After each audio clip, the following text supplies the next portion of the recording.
Baik, Assalamualaikum warahmatullahi wabarakatuh. Waalaikumsalam. Waalaikumsalam Menjelaskan, warahmatullahi wabarakatuh. hari ini kelompok kami akan menjelaskan mengenai PMC kami, yaitu restock. Restock merupakan suatu layanan pembelian sembako dan perlengkapan rumah tangga harian yang dapat diakses menggunakan sistem daring. Jadi sistemnya seperti toko online. Restock ini kami ciptakan guna menjawab permasalahan terkait risiko persebaran COVID-19 yang salah satunya terbentuk dari interaksi banyak orang yang dapat terjadi di pusat pembelajaran. Dengan adanya layanan ini, kami harap masyarakat dapat melakukan kegiatan belanja kebutuhan sehari-hari di rumah saja, sehingga dapat berkontribusi untuk memutus rantai persebaran COVID-19. Baik, berikut akan kami jelaskan secara detail mengenai BMC Restock. Ini akan diawali dengan market segment dan juga customer relation yang akan dijelaskan oleh teman saya, Datu Arya Kusuma. Oke, oke.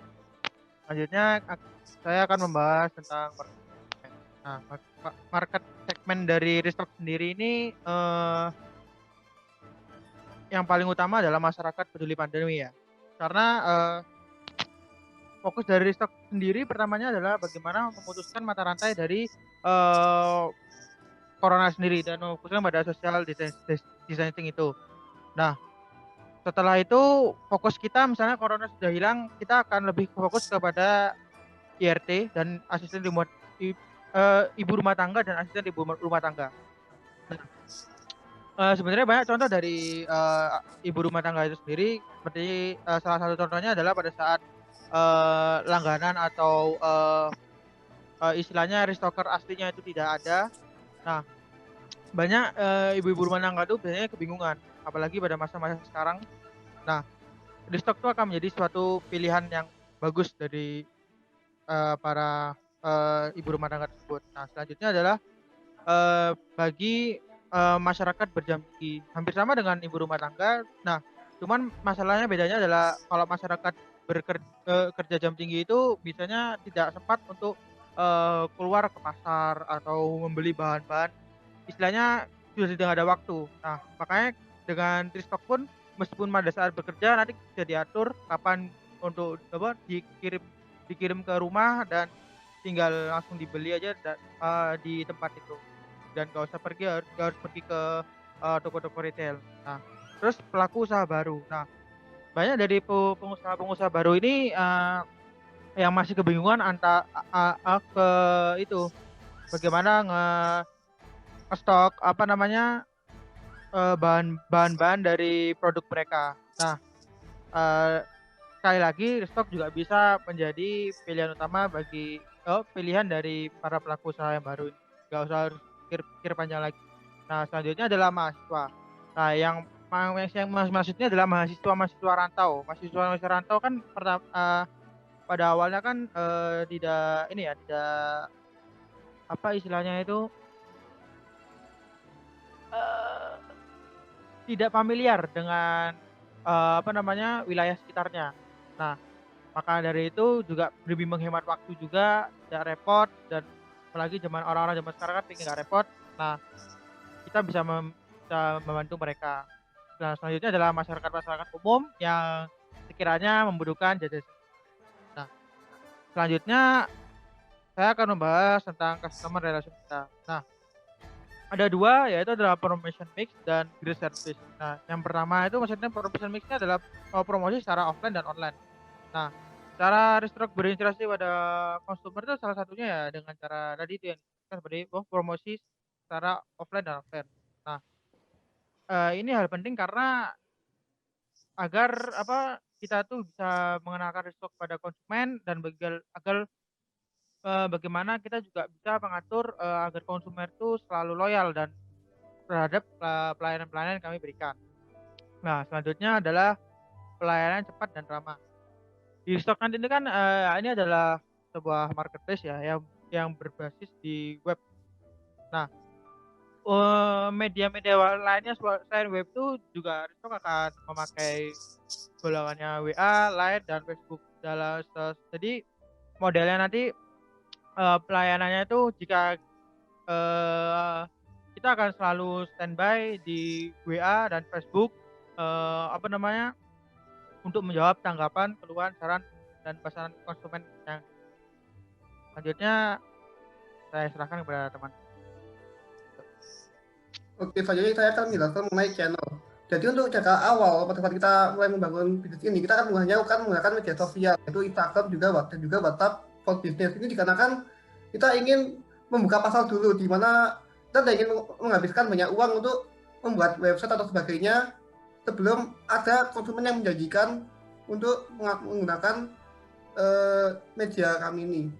Nah, baru selanjutnya pada saat kita sudah mempunyai banyak pasar dan juga sudah diakui, sudah punya brand awareness dan juga brand knowledge yang tinggi di kalangan masyarakat, kita bahkan membuka website sebagai media utama untuk menghubungkan antara konsumen dan juga kami seperti itu. Selanjutnya adalah value proposition.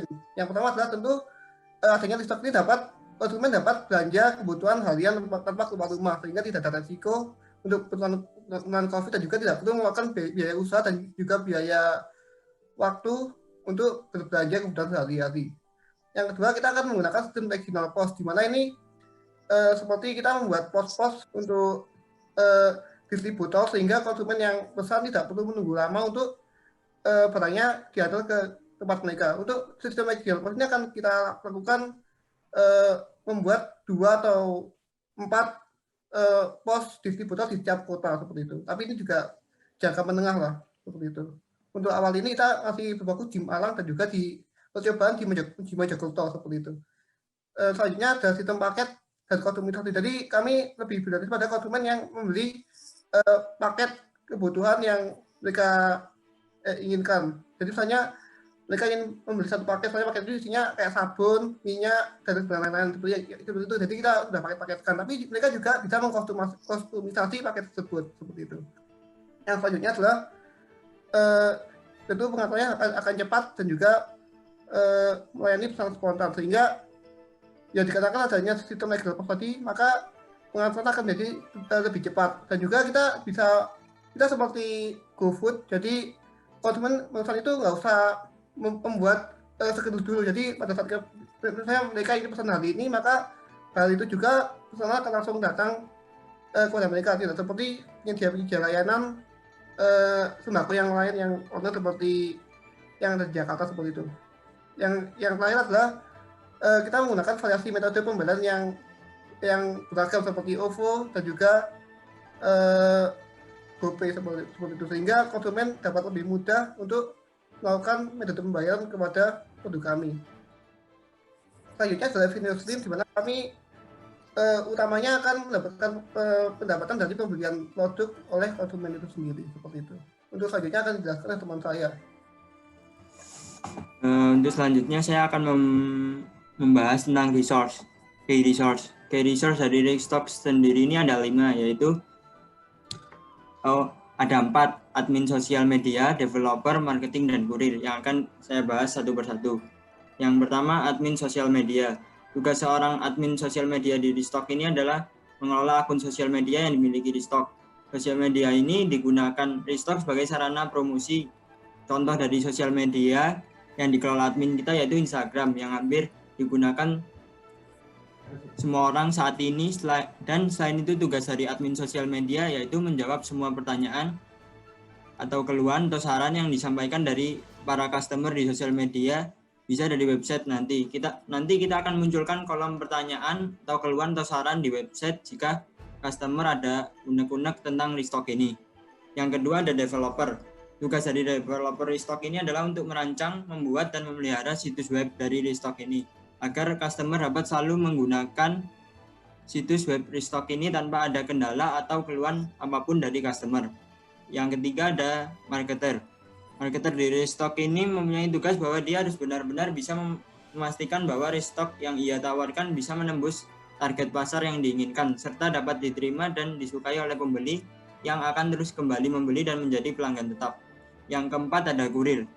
Tugas dari kurir Restock ini sendiri adalah mengambil sembako dari stocker lalu diantarkan sampai ke tempat tujuan pembeli, dan kurir harus memastikan sembako sampai pada alamat dan penerima yang tepat.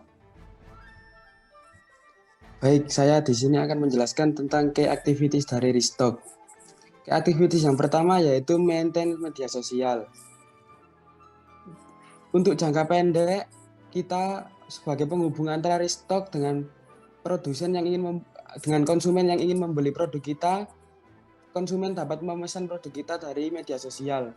Kita akan menggunakan media sosial Instagram dan sebagainya supaya dapat lebih mudah untuk mencari produk kita. Selanjutnya yaitu membeli persediaan produk. Membeli persediaan produk ini kita akan membeli persediaan produk dari petani atau penjual barang-barang sehari-hari yang akan kita jual lagi kepada konsumen. Selanjutnya, mengirim produk ke konsumen. Untuk mengirim produk ke konsumen ini kita menggunakan jasa kurir agar produk yang dibeli oleh konsumen dapat diterima dengan baik. Selanjutnya yaitu memasarkan produk. Memasarkan produk ini kita akan selalu mengupdate produk-produk yang ada di stok kita di media sosial kita supaya konsumen dapat mengetahui mana produk yang ready dan mana produk yang kosong. Untuk selanjutnya maintain website. Maintain website ini kita gunakan untuk jangka panjang agar konsumen dapat langsung membeli produk kita melalui website yang telah kita sediakan. Selanjutnya yaitu key partner.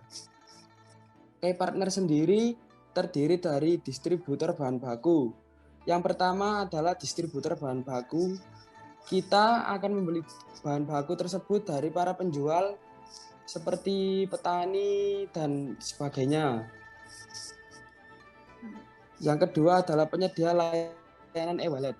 Untuk pembayaran dari restock ini, konsumen dapat menggunakan Dana atau OVO yang telah kita sediakan untuk pembayarannya.